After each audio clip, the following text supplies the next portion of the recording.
नमस्कार दोस्तों, मैं चंदन कुमार आप सभी का स्टडी विद चंदन में स्वागत करता हूं। आज फिर एक नए मुद्दे के साथ हम लोग आए हैं। आज का हमारा नया मुद्दा है लद्दाख प्रोटेस्ट। जैसा कि अभी हम लोग जान रहे हैं लद्दाख में क्या हो रहा है, भारत सरकार के खिलाफ प्रोटेस्ट किया जा रहा है और प्रोटेस्ट का मुख्य कारण क्या है, उन मामला को आज हम लोग समझने का कोशिश करेंगे। तो चलिए आगे बढ़ते हैं। जैसा कि हम लोग जानते हैं कि लद्दाख क्या है, एक यूनियन टेरिटरी है और ये जम्मू कश्मीर से अलग होकर बनाया गया है। जब धारा 370 भारत सरकार के द्वारा हटाया गया था, तो उस वक्त जो है लद्दाख को एक यूनियन टेरिटरी बनाया गया जो कि भारत का एक अभिन्न हिस्सा है। और लद्दाख का कुछ हिस्सा अभी चाइना के पास है और चाइना वाला जो हिस्सा है वो क्या कहलाता है, अक्साई चीन। ठीक है, आप यहाँ पे देख सकते हैं abrogation of article 370 and the division of Jammu Kashmir into two union territory. एक यूनियन टेरिटरी जो है आपका बना था लद्दाख और दूसरा जो बना था जम्मू और कश्मीर बना था। जम्मू और कश्मीर से अलग होकर लद्दाख बना है। ठीक है, अभी देखिए यहाँ पे जो मामला है, मामला क्या है, फिफ्थ और सिक्स्थ शेड्यूल का लड़ाई का है।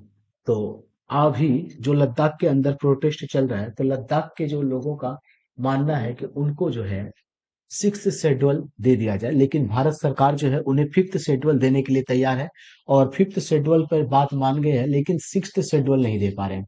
फिफ्थ शेड्यूल में क्या है, आप यहाँ पे स्क्रीन पर देख पा रहे होंगे, fifth schedule cover the tribal populated regions of the country known as schedule areas and provide protection to them, and the sixth schedule of the constitutions provide legislative, administrative, judicial and financial power in the tribal areas of Assam, Meghalaya and Mizoram and Tripura. अब देखिए fifth schedule और sixth schedule में difference क्या है। यदि कहीं पर tribal area है, मतलब कि अ, आदिवासी लोग रहते हैं, जनजातीय लोग रहते हैं, तो उस इलाकों को क्या कर दिया जाता है, ट्राइबल एरिया घोषित कर दिया जाता है। ट्राइबल एरिया घोषित कर देने के बाद या शेड्यूल एरिया घोषित कर देने के बाद सरकार उनकी क्या करती है, रक्षा करती है। सरकार उनकी रक्षा करने के लिए उन्हें कुछ फंड देती है और कुछ अलग से सुविधाएं देती है, जैसे जमीन नहीं खरीद सकता, कुछ और भी इस प्रकार से अलग अलग सुविधाएं देती है। लेकिन वहीं पर हम लोग सिक्स्थ शेड्यूल का बात करें, तो सिक्स्थ शेड्यूल में क्या होता है कि लोकल एडमिनिस्ट्रेटर होता है। वहां पर से जो केंद्र सरकार है, केंद्र सरकार का हस्तक्षेप या फिर कोई भी गवर्नमेंट है उनका हस्तक्षेप क्या हो जाता है, कम हो जाता है। और जो लोकल बॉडी होता है वो क्या हो जाते हैं, उस इलाका का सर्वोपरि होता है। और वो कोई भी कार्य होगा तो उनसे आपको परमिशन लेकर चलना पड़ेगा। मतलब चेन ऑफ कमांड जो है, एक साइन करने का जो ऑफिस है, मतलब वो क्या हो जाता है, बढ़ जाता है। और केंद्र सरकार जो है सीधी तरह से वहां पर अपना कोई भी कार्य नहीं कर पाएगा, वहां के लोकल बॉडी से पूछ कर करना पड़ेगा। ठीक है, ये है आपका सिक्स्थ शेड्यूल। ठीक है, और सिक्स्थ शेड्यूल को लेकर ही यहाँ पर क्या चल रहा है, लद्दाख में अभी प्रोटेस्ट चल रहा है। लगभग 10-12 दिन से प्रोटेस्ट चल रहा है। और यहाँ के जो फेमस है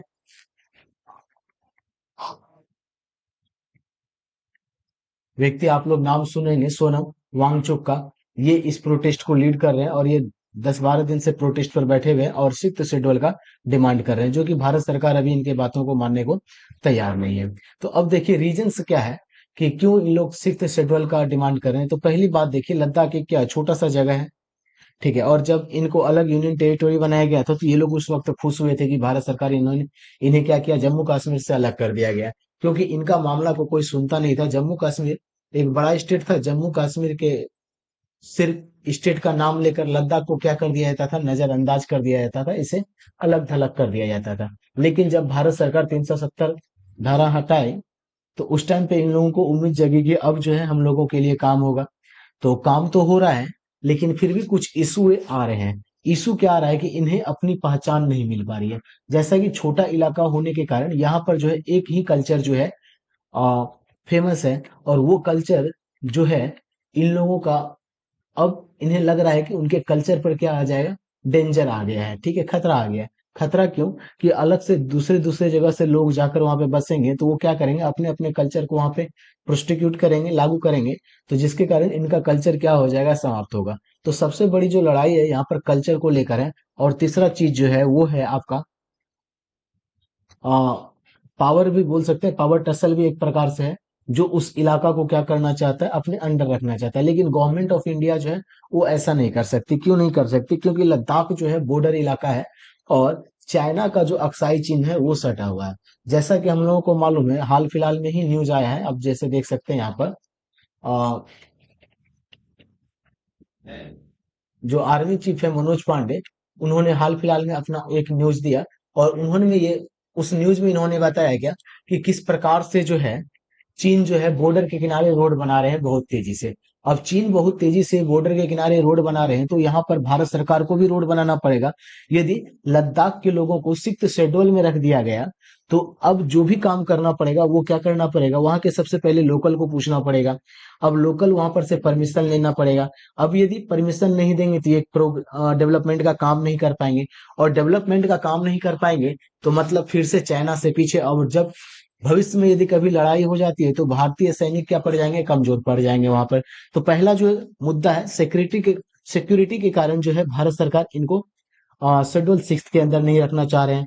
दूसरा जो मुद्दा है यहाँ पर जो आगे आ रहा है वो जो डेवलपमेंट का भी मुद्दा है। यदि डेवलपमेंट का मुद्दा है तो आपको जैसा मालूम होगा, जैसा कि सबको मालूम ही है कि जब भी कहीं पर विकास किया जाता है कुछ ना कुछ क्या करना पड़ता है, खोना पड़ता है, तभी आपको रिवार्ड मिलेगा। ठीक है, लूज करना पड़ेगा। तो जैसे मान लीजिए यहाँ पर जो क्लाइमेट चेंज का जो मामला है वो भी उठ कर आ रहा है। और जब भी डेवलपमेंट होगा तो क्लाइमेट चेंज पर प्रभाव डालेगा ही डालेगा। और क्लाइमेट चेंज पर प्रभाव डालेगा तो सबसे पहले फिर वहां के लोगों से पूछना पड़ेगा। यदि सरकार कोई भी डेवलपमेंट करना चाहेगी तो डेवलपमेंट सही तरीके से नहीं कर पाएगी। और सरकार जब सही तरीके से डेवलपमेंट नहीं कर पाएगी तो लोगों को सुविधा नहीं मिल पाएगा। और वहां पर जो है मनी पावर जो है उनका भी एक टसल चलेगा। तीसरा कि भारत सरकार जब काम करेगी तो भारत सरकार के पास चाइना के इतना तो पैसा है नहीं। ये पैसा किसको देंगे? कॉरपोरेट से लेंगे, अडानी अंबानी, मतलब कि कोई भी कॉरपोरेट में होंगे वो क्या करेंगे, उस प्रोजेक्ट को चालू करेंगे। यदि मान लीजिए हम लोग लेफ्ट लिबरल जो अपने आप को बोलते हैं उनके यदि भाषा को मानकर चलेंगे तो वो हर एक बात में उनको क्या होती है, समस्या होती है। ठीक है, यदि रोड नहीं है तो रोड क्यों नहीं है इसके लिए समस्या है। यदि रोड बना दिया गया तो भाई क्यों काटा, पेड़ को नहीं काटना चाहिए। हर एक मुद्दा को वो क्या करना चाहते हैं, अटकाना चाहते हैं। और एक प्रकार से बोल सकते हैं कि विकास को रोकने का कार्य करते हैं।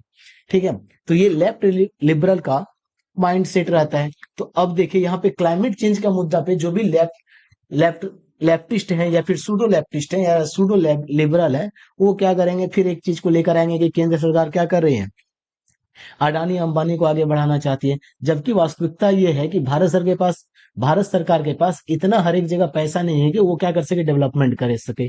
तो उसके लिए भारत सरकार को क्या, कॉरपोरेट का मदद लेना पड़ता है। जैसा कि हम लोग जानते हैं कि श्रीलंका में चाइना एक पोर्ट को क्या कर लिया है, कब्जा कर लिया है। लेकिन भारत के पास भी कुछ पोर्ट है, लेकिन वो पोर्ट जो है भारत सरकार का नहीं है, वो किसके पास है, अडानी के पास है। तो अडानी जो है वो किसके लिए, भारत सरकार को मदद पहुंचा रही है। और अडानी को मदद किसने पहुंचा है, $573 मिलियन का मदद यूएसए ने भी दिया है। और यूएसए को भी पता है अडानी जो है भारत का सहयोग करेगा। यदि अडानी को आगे बढ़ाएंगे तो मतलब भारत का सहयोग बढ़ेगा। तो उन्होंने भी इन्वेस्टमेंट श्रीलंका के पोर्ट पे किया। तो इस प्रकार से कॉरपोरेट भी क्या कर रही है, सरकारें को आगे लेकर चल रही है। और सरकारें जहां पर सरकार से संभव होती है सरकारें करती है, और जहां पर नहीं होता है, उतना पैसा नहीं लगा सकते या फिर उस प्रकार से विकास नहीं कर पाते, तो सरकार का मदद करने के लिए कॉरपोरेट सेक्टर आ जाता है। यदि मान लीजिए जम्मू कश्मीर में, सॉरी, लद्दाख में शेड्यूल सिक्स लगा दिया जाएगा तो क्या खुलकर सरकार काम कर पाएगी? नहीं। जो काम को एक महीना में होना चाहिए वो सिक्स शेड्यूल लगने के कारण क्या होगा, एक लंबे समय तक खींचा चला जाएगा। और जो चेन ऑफ कमांड है वो बढ़ जाएगा। और जब चेन ऑफ कमांड बढ़ेगा तो जैसा कि हम लोग जानते हैं कि जितना टेबल पे फाइल जाएगा उतना ज्यादा लंबा समय लगेगा। और जब लंबा समय लगेगा तो काम कम, और घुसखोरी करप्शन क्या हो जाता है, ज्यादा बढ़ जाता है। इससे पहले जो हाल जम्मू एंड कश्मीर का था, कहीं वही हाल किसका ना हो जाए, लद्दाख का ना हो जाए। तो इसलिए भारत सरकार जो शेड्यूल फिफ्थ तो देना चाहती है, लागू कर देना चाहती है, लेकिन शेड्यूल सिक्स की बात आती है तो हिचकिचाती है। क्योंकि तिब्बत लद्दाख का जो मामला है वो चीन के साथ है, अक्साई चीन से सटा हुआ बॉर्डर है। और भारत सरकार जो है सिक्योरिटी के कारण इस मामला को और वहां के डेवलपमेंट के कारण शेड्यूल सिक्स में लद्दाख को नहीं रखना चाहता है।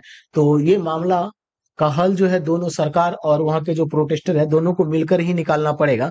अब दोनों बैठते हैं क्योंकि इनका हड़ताल करने से कोई हल नहीं हो सकता।